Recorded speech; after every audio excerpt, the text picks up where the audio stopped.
What up? I am very proud to say that today we are finally going to make the video that people have been requesting for quite some time. I, like everybody else, am very intrigued about the Kei Campers. So in today's video, we're going to compare 3 different Kei Campers. We have this 2006 Carry, which you could see is almost all in one. And then we have this 2021 Daihatsu Hijet, where you can say this is more like a DIY makeshift that can go behind an Acti, sandbar, Carry, really any mini truck. You can see it's almost hanging off the bed. And then we have this one, which is a 2020 and a proper camper. First and foremost, let's go over this Carry. I like how it has different taillights.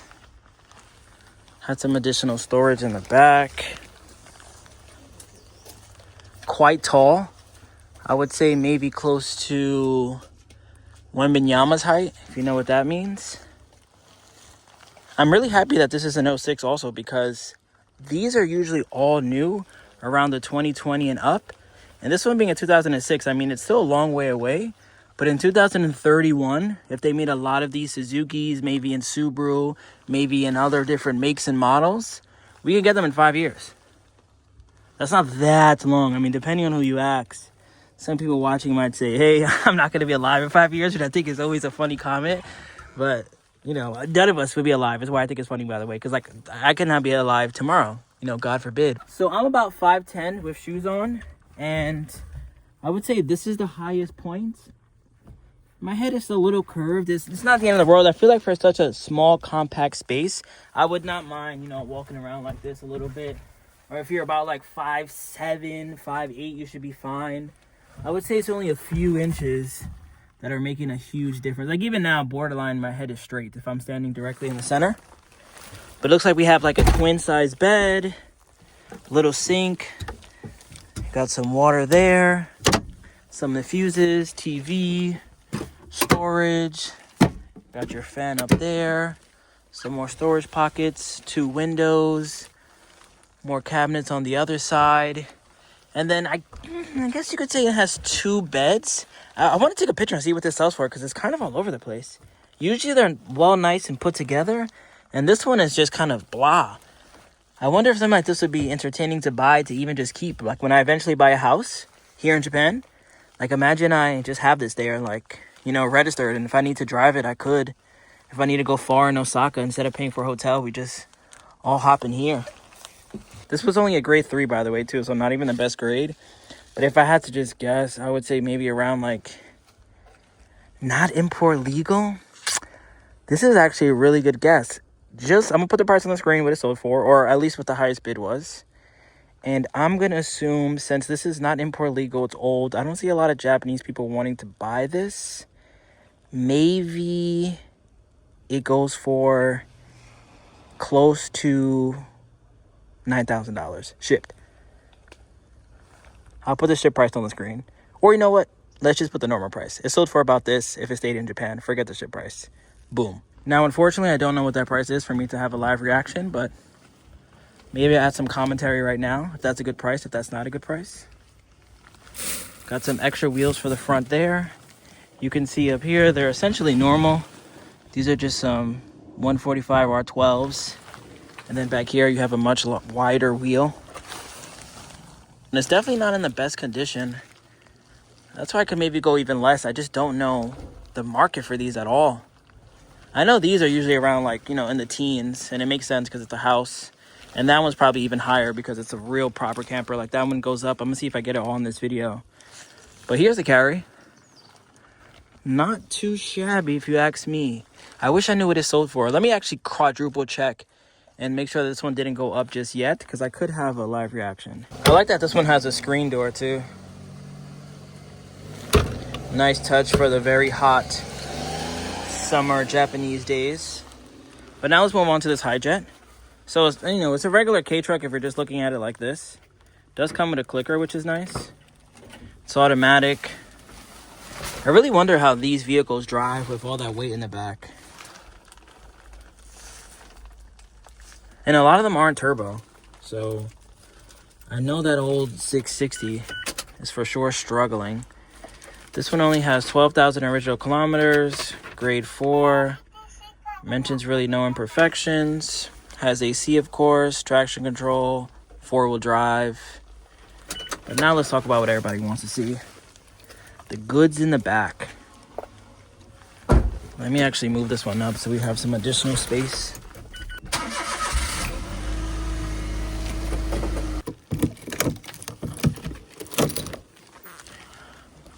Okay.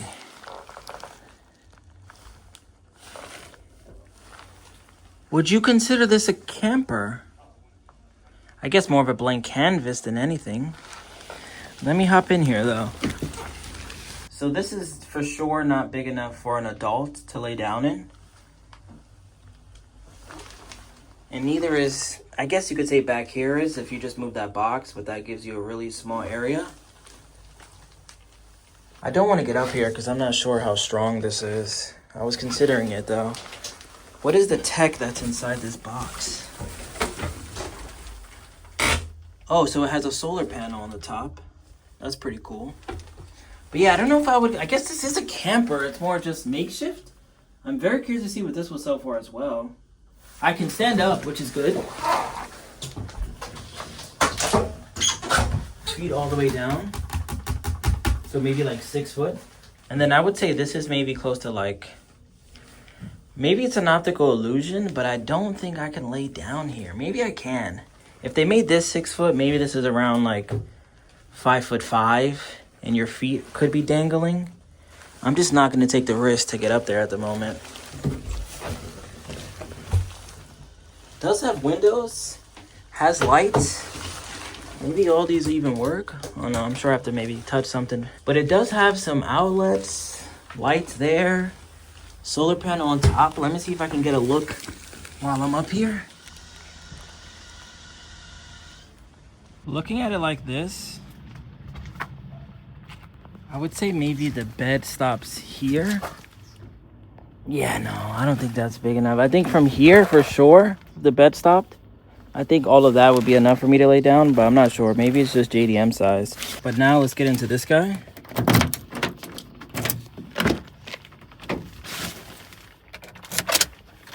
Yeah, the battery's dead. I had a feeling. I was trying to touch all the buttons. I think that might affect me trying to get this top up. It is a grade 4.5B, only 6,000 kilometers, AC. It's 2-wheel drive, and it has the same size wheels all around, unlike that one, which we're now learning about. So these are just your good old regular 12s that you find on your K trucks. This one, as you can see, is significantly wider.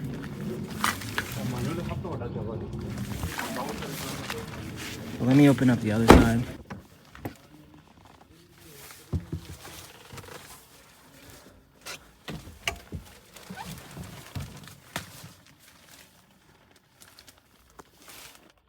You can sit back here normally. First blush impressions, I like it. Really digging the orange and the seat covers. It does still have a sink. A little more compact too. The other sink was there on the carry. Not as many cubbies or storage. I am able to sit down just normally without this going up. So let's see if we can figure this out. I'm assuming strap number 1. It was actually easier to do from the outside.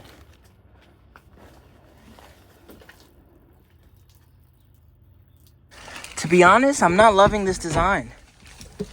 I can obviously stand up straight, but there isn't much room. I guess I like the only real camper, I guess you could say, is the carry.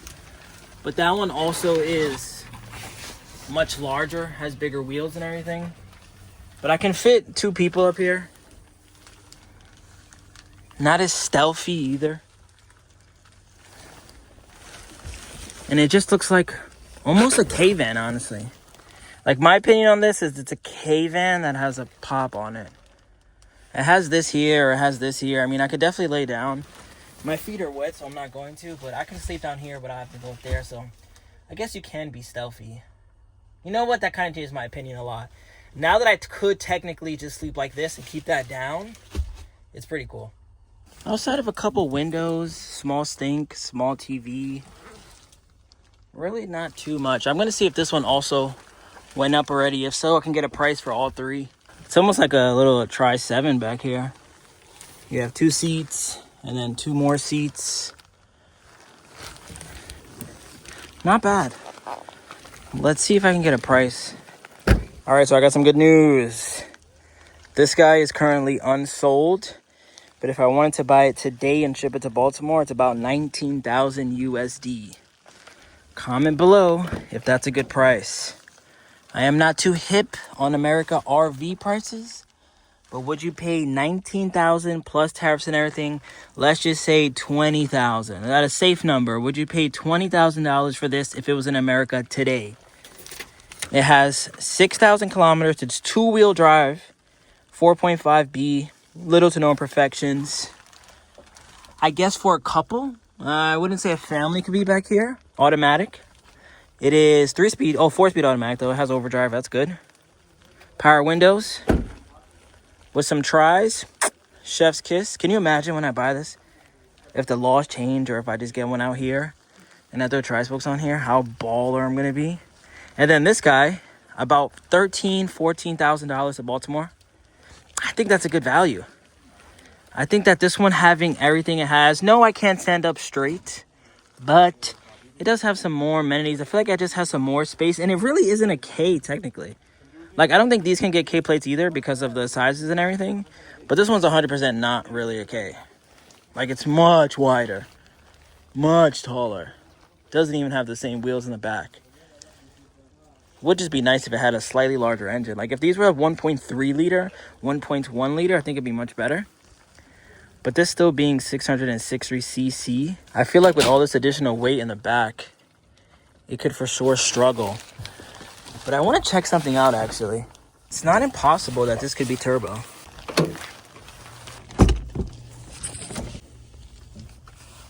No, from what I can see, it's just a normal K engine. So yeah, I imagine with all this additional weight in the back, I mean, it does have wider wheels, but I think if you're going on mountain on this, it being automatic, you're probably going to struggle. And yeah, it's only 3-speed automatic. I can't even imagine what this is like on MPGs. Okay, so this one actually has 206,000 kilometers on there.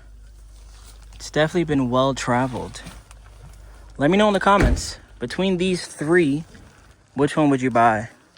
It's kind of funny because they're all different. Like, this one's complete blank slate. Someone kind of just did a doohickey and made their own back there. This one is a real camper. Like, look at this. And then this one's a K that has a pop top. And that's really what it is. Then I was looking at some other ones over here. This one's completely empty. This one over here is cool. Like a K version of that. And then this one I opened as well. I like the fact that it has rims. See how cool it looks? They even painted the calipers and drums red. But this one's empty back here also.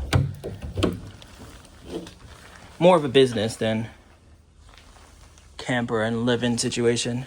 Really digging the wheels though. Fog lights, seat covers, even aftermarket horn. They put a tack in there.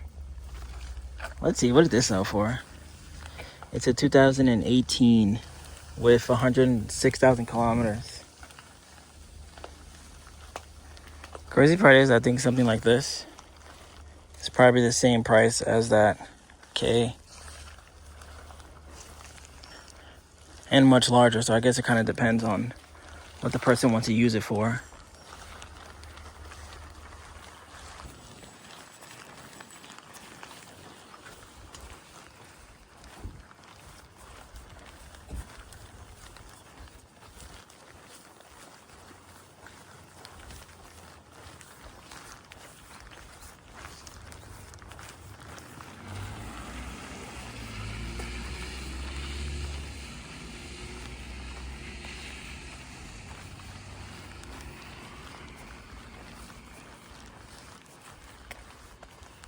Remember the name. This is way before the fame.